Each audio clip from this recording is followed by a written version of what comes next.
Welcome to Stories with Murph. I am your aforementioned Murph and your local bookstore owner, even if you're in a different country.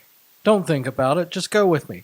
Today we will be continue our story, Repair of Reputations, from Robert W. Chambers from his collection, The King in Yellow.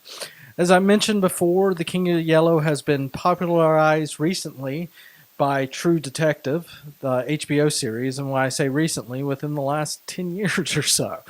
Uh, so we're going to jump back into this, but a couple things. Remember to put us in your coffee house rotation if you live in town here in Hattiesburg. Also, buy books from us, please. You coming in the store and just buying a book, it does help a lot. And I am a extrovert, so I need all of the let's say locally sourced energy that I can grab my hands on. Okay, going back into chapter 3 of The Repair of Reputations.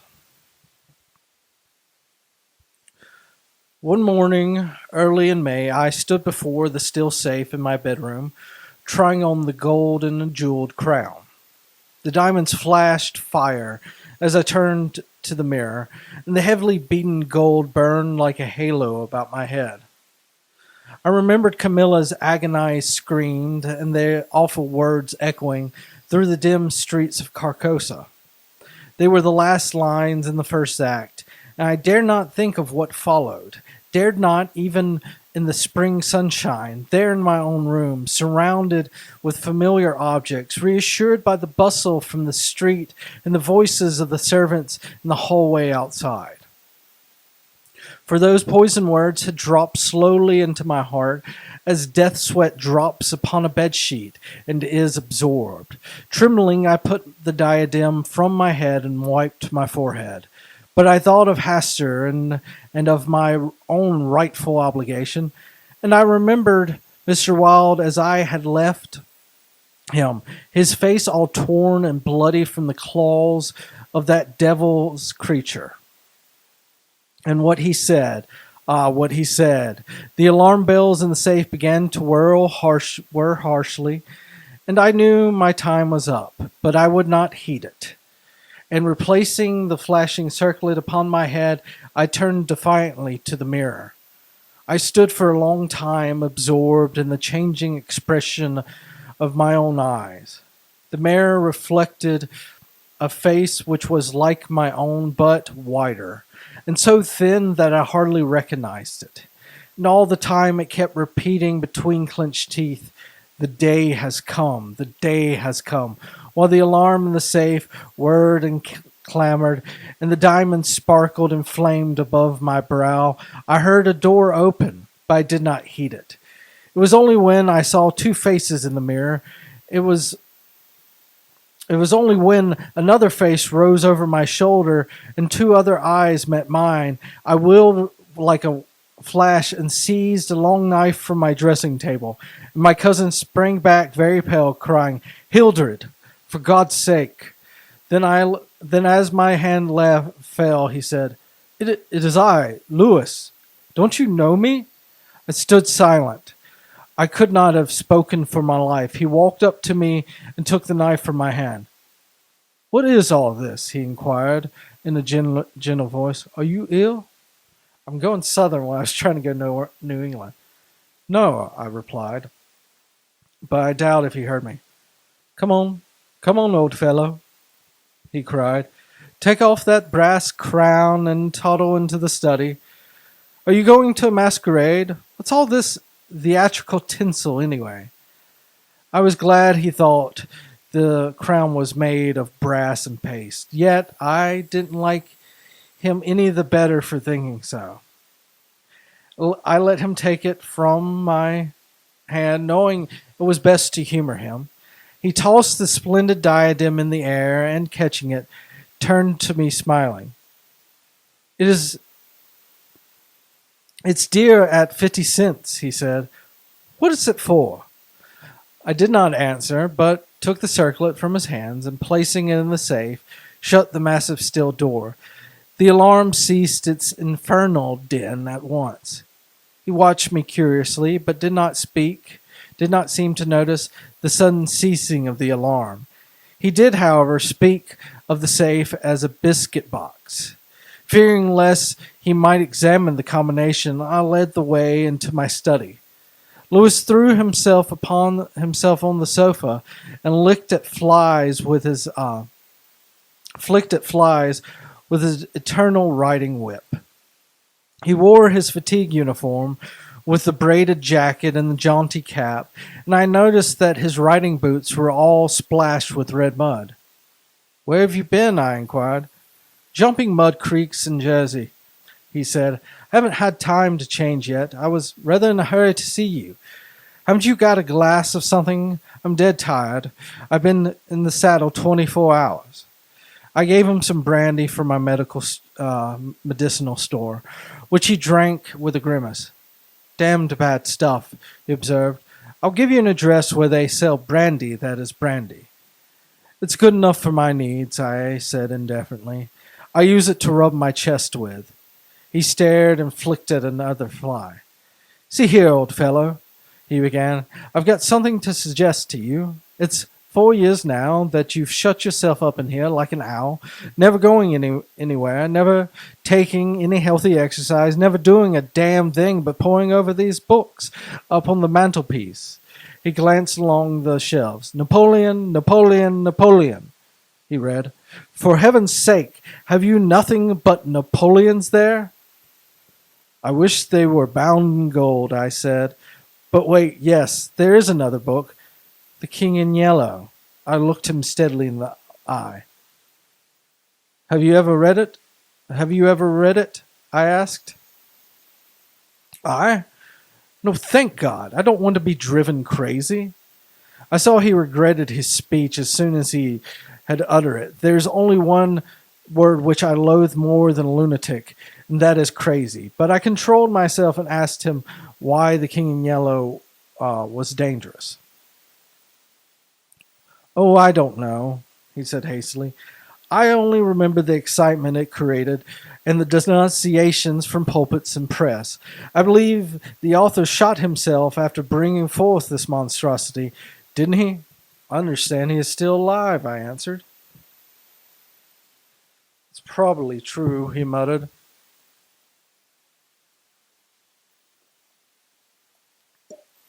"Bullets couldn't kill a fiend like that." "It is a book of Greek truths," I said.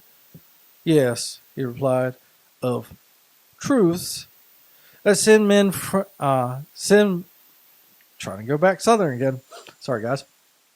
Of truths which send men frantic and blast their lives. I don't care if the thing, as they say, the very supreme essence of art. It is a crime to have written it, and for one, I shall never open its pages." "Is that what you've come to tell me?" I asked. "No. I came to tell you that I am going to be married." I believed for a moment my heart ceased to beat, but I kept my eyes on his face. "Yes," he continued, smiling happily, "married to the sweetest girl on the earth." "Constance Hallberg," I said mechanically. "How did you know?" he cried, astonished. "I didn't know it myself until that evening last April, when we strolled down the embankment before dinner." "When is it to be?" I asked.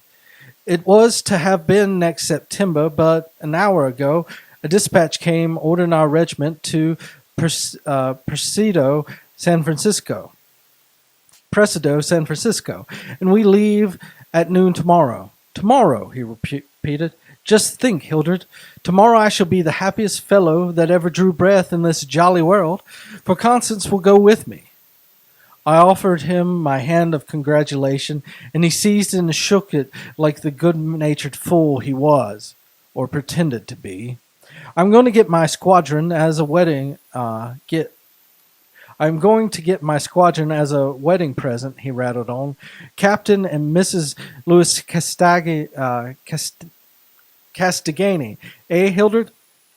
Then he told me where it was to be and who were to be there, and made me promise to come and be best man. I set my teeth and listened to his boyish chatter without showing what I felt, but I was getting to the limit of my endurance, and when he jumped up and, switching his spurs till they jingled, said he must go, I did not detain him. There's one thing I want to ask of you, he said quietly. Out with it. It's promised. Sorry. There's one thing I want to ask of you, I said quietly. Out with it. It's promised, he laughed. I want you to meet me for a quarter of an hour's talk tonight. Of course, if you wish, he said, somewhat puzzled. Where? Anywhere. In the park there. What time, Hildred? Midnight. What in the name? He began, but checked himself and laughingly assented. I watched him go down the stairs and hurry away, his saber banging at every stride. He turned into Bleecher Street, and I knew he was going to see Constance. I gave him 10 minutes to disappear, and then followed in his footsteps, taking with me the jeweled crown and the silken robe embroidered with the yellow sign. When I turned into Bleecker Street and entered the doorway which bore the sign, Mr. Wilde, Repairer of Reputations, third bell, I saw old Halberg moving about in his shop, and imagined I heard Constance's voice in the parlor. But I avoided them both and hurried up the trembling stairways to Mr. Wilde's apartment. I knocked and entered without ceremony. Mr. Wilde lay groaning on the floor, his face covered with blood, his clothes torn to shreds. Drops of blood were scattered about all over the carpet, which had also been ripped and frayed in the evidently recent struggle. It's that cursed old cat, he said, ceasing his groans and turning his colorless eyes to meet me. She attacked me while I was asleep. I believe she will kill me yet. This was too much, so I went to the kitchen and, seizing a hatchet from the pantry, started to find the infernal beast and settle her then and there. My search was fruitless, and after a while I gave it up and came back to Mr. Wilde, squatting on his high chair by the table. He had washed his face and changed his clothes. The great furrows which the cat's claws had plowed up in his face had filled with collodin, and a rag hid the wound in his throat. I told him I should kill the cat when I came across her, but he only shook his head and turned to the open ledger before him. He read name after name of the people who had come to meet him in regard of their reputation, and the sums he had amassed were startling. I put the screws now and then, he explained. One day or other, some of these people will assassinate you, I insisted. Do you think so? He said, rubbing his mutilated ears. It was useless to argue with him, so I took down the manuscript entitled Imperial Dynasty of America. For the last time I should ever take it down in Mr. Wilde's study. I read it through, thrilling and trembling with pleasure. When I had finished, Mr. Wilde took the manuscript and, turning to the dark passage which leads from his study to his bedchamber, called out in a loud voice, Vance! Then, for the first time, I noticed a man crouching there in the shadow. How I had overlooked him during my search for the cat, I cannot imagine. Vance, come in. Vance, come in, cried Mr. Wilde. The figure rose and crept towards us. I shall never forget the face that he raised to mine as the light from the window illuminated. Vance, this is Mr. Casgany, he said Mr. Wilde. Before he had finished speaking, the man threw himself on the ground before the table, crying and gasping, Oh my God! Oh my God! Help me! Forgive me! Oh, Mr. Casgany! Keep that man away! You cannot mean it! You are different! Save me! I am broken down! I was in a madhouse now, and now, when all was coming right, when I had forgotten the king in yellow, but I shall go mad again! I shall go mad! His voice died into a choking rattle. For Mr. Wilde had leapt on him, and with his right hand encircled the man's throat. And when Vance fell in a heap on the floor, Mr. Wilde clambered nimbly to his chair again, and rubbing his mangled ears with the stump of his hand, turned to me and asked me for the ledger. I reached down from the shelf and he opened it. After a moment's searching along the beautifully written pages, he coughed complacently and pointed to the name Vance. Vance, he read aloud. Osgood Oswald Vance. At the sound of the name, the man on the floor raised his head and turned a convulsed face to Mr. Wilde. His eyes were injected with blood, his lips tumefied. Called April 28th. Continued Mr. Wilde. Occupation, cashier in the Seaforth National Bank. Has served a term of forgery at Sing Song, from whence he was transferred to the asylum for the criminally insane. He pardoned by the governor of New York and discharged from the asylum January 19th, 1918. Reputation damage at Shepherd's Bay. Rumors that he lives beyond his income. Reputation to be repaired at once. Retainer 1,500. Note, has embezzled sums amounting to $30,000 since March 20th, 1919. Excellent family and secured president position through uncle's influence. Father, president of Seaforth Bank. I looked at the man on the floor. Get up, Vance, said Mr. Wilde in a gentle voice. Vance rose, if hypnotized. He will do as we suggest now, observed Mr. Wilde. And opening the manuscript, he read the entire history of the imperial dynasty of America. Then, in a kind, soothing murmur, he ran over the important points with Vance, who stood like one stunned. His eyes were so blank and vacant that I imagined he had become half-witted, and marked it to Mr. Wilde, who replied that was of no consequence anyway. Very patiently, we pointed out to Vance that his share in the affair would be, and he seemed to understand it after a while.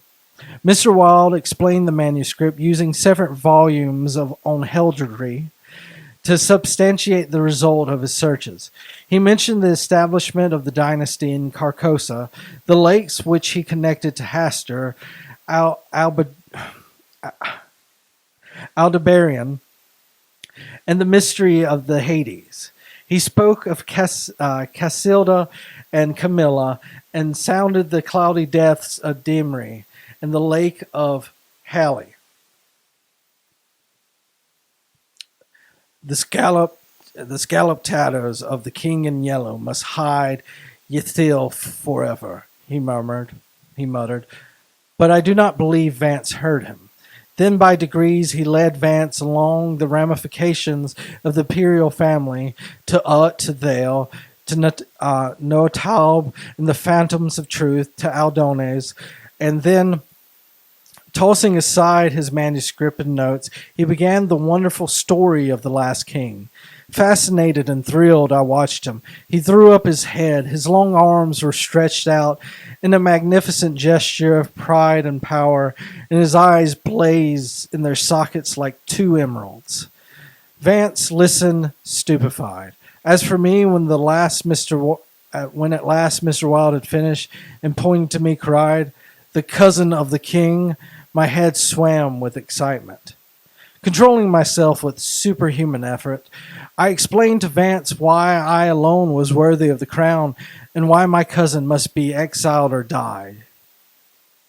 I made him understand that my cousin must never marry, even when renouncing all his claims, and now that, least of all, he should marry the daughter of the Marquis of Avonshire and bring England into the question. I showed him a list of thousands of names of which Mr. Wilde had drawn up. Every man whose name was there had received the yellow sign which no living human being dared disregard. The city, the state, the whole land were ready to rise and tremble before the pallid mask. The time had come. The people should know the son of Hastur, and the whole world bowed to the black stars which hang over the sky, in the sky over Carcosa. Vance leaned on the table, his head buried in his hands. Mr. Wilde drew a rough sketch on the margin of yesterday's Herald with a bit of lead pencil. It was a plan of Halbert's rooms. Then he wrote out the order and affixed the seal, and shaking like a palsied man, I signed my first writ of execution with my name, Hildred Rex. Mr. Wilde clambered to the floor and, unlocking the cabinet, took a long square box from the first shelf. This he brought to the table and opened. A new knife lay in the tissue paper inside, and I picked it up and handed it to Vance, along with the order and the plan of Halbert's apartment. Then Mr. Wilde told Vance he could go, and he went, shambling like an outcast of the slums. I sat for a while watching the daylight fade behind the square tower of the Judson Memorial Church, and finally, gathering up the manuscript and notes, took my hat and started for the door. Mr. Wilde watched me in silence. When I had stepped into the hall, I looked back. Mr. Wilde's small eyes were still fixed on me. Behind him, the shadows gathered in the fading light. Then I closed the door behind me and went out into the darkening streets. Okay, that is, we're 21 minutes in, a little long, but we're done with this section, or this reading at least, of the Pair of Reputations. Come back next time to Stories with Merv, and always be cool, and bye.